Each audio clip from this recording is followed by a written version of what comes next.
sea, no me cuesta trabajo incluir o incorporar lo que yo considero poético a mi vida.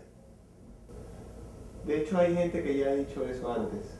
El axioma principal del movimiento dadaísta, por ejemplo, era que la poesía no era un texto, sino era una forma de vivir. Entonces, a partir de eso se piensa en cuál sería la forma poética de vivir, es decir, al margen de lo convencional, al margen de lo predecible, de lo aburrido, de lo insulso, de lo epidérmico, de lo superficial, ¿sí? Entonces, ¿qué es lo no poético? Lo no poético es contestar el celular, levantarse para trabajar, ¿ya? Y esta es una idea de un amigo escritor peruano importante que se llama Mauricio Mer. Decía, yo le hacía la misma pregunta y le decía, bueno, lo antipoético es otra cosa, es como digamos, una posibilidad de estética dentro de la poesía, de irse en contra de los cánones poéticos de belleza adrede, ¿no? Es una posibilidad de la poesía, pero lo no poético, es decir, lo que está al margen de cualquier posibilidad poética es eso, o sea, lo que cotidianamente te aburre y te convierte en un ser disque o supuestamente estandarizado que repite patrones sin pensarlo mucho y vive como una especie de superficie muy alejada de la construcción sensorial y sensitiva y emocional. Entonces lo poético, decía él, es lo que está infinitamente vivo. No me cuesta mucho, o sea, no me cuesta trabajo incluir o incorporar lo que yo considero poético a mi vida. Quizá el trabajo es lo que tú dices, lidiar con las cosas que son así, insulsas y que son un poco estandarizadas, cotidianas, superficiales, como todo el mundo, tengo que hacerlo. Pienso que el espacio de la conversación, por ejemplo, el espacio de la oralidad entre los amigos es un espacio poético. La poesía surge, y esto lo decía un poeta interesante mexicano que se llama Octavio Paz, cuando te pasa algo en la vida y entonces hay algo que te jode y entonces tú tienes que decir algo. O sea, la honestidad de alguien que no está conforme con el mundo, tú lo sientes en un poeta real.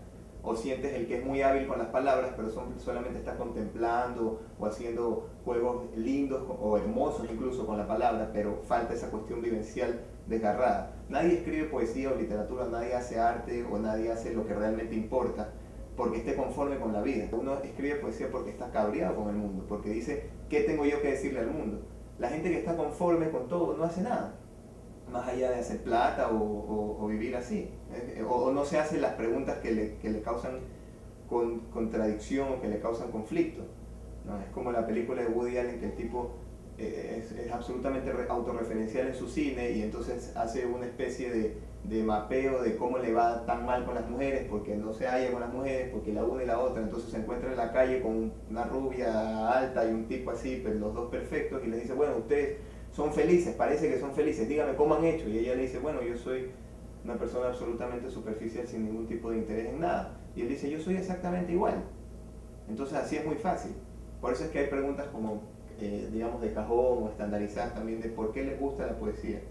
O sea, que te gusta un helado o te gusta, no sé, las piernas de una man, que pasa, pero la poesía no te gusta, o sea, te gusta pero te disgusta también, te crea conflicto, te crea necesidad de preguntas. Los dos primeros recuerdos que tengo son haber ido cuando éramos pelados, nos llevaron en la escuela a chivería. Entonces estábamos viendo el yogur y las vacas y todo eso y de repente escuchamos una cosa así. Entonces me asomé por un sitio y vi un toro como los de caricatura. ¿Tú te acuerdas los toros que perseguían a Bugs Bunny? Que eran perfectos, pero este era un toro en silueta porque estaba contra luz. Perfecto el toro, con el anillo aquí, o sea, era como surreal, no pertenecía a la realidad objetiva y tangible, era como puesto, sacado de una dimensión alternativa que yo solo había visto en la ficción y puesto ahí como imagen y todos lo vimos. Ese fue el momento que me di cuenta ese fue el momento en que me di cuenta de la existencia de la poesía. Porque no tiene que ver con la literatura necesariamente, tiene que ver con una experiencia vivencial, no sé, con una cuestión con una cuestión orgánica, con la vida, no con la literatura. La literatura el camino, es posterior, es como la herramienta de expresión. Pero en el caso del cine, por ejemplo, se decía que Tarkovsky no era un director de cine, sino que era un poeta, porque tenía la sensibilidad de un poeta, pero hacía cine.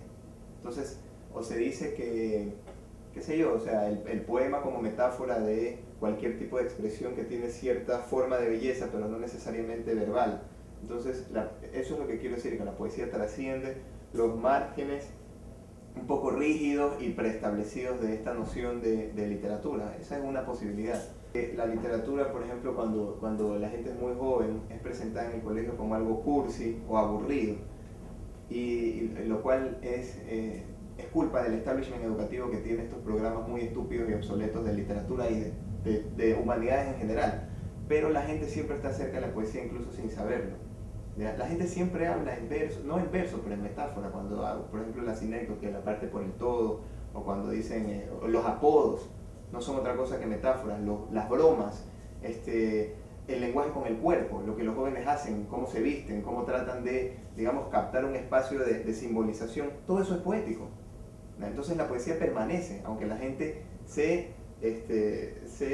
aleje de la idea oficial, aburrida, anquilosada de la literatura, ¿no? Pienso que el registro, la vibra poética está siempre ahí, la gente siempre está pendiente de eso, aún inconscientemente. No es un hobby, es una necesidad. Es como un estigma y al mismo tiempo una bendición, algo que tienes que hacer, que no puedes dejar de hacer. No es un hobby, es algo que tienes. Claro, pero sí es como digamos, una posibilidad de canalizar. Pienso que mis deudas kármicas serían peores si no escribiera.